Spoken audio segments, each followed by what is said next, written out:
How to recover your TikTok messages. Here's how to get them back.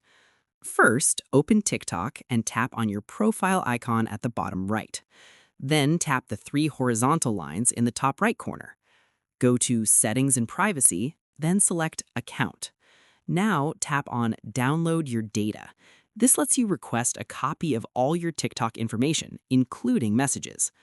Tap Select Data to download, choose Custom, then select Messages. This includes all your direct messages, both sent and received.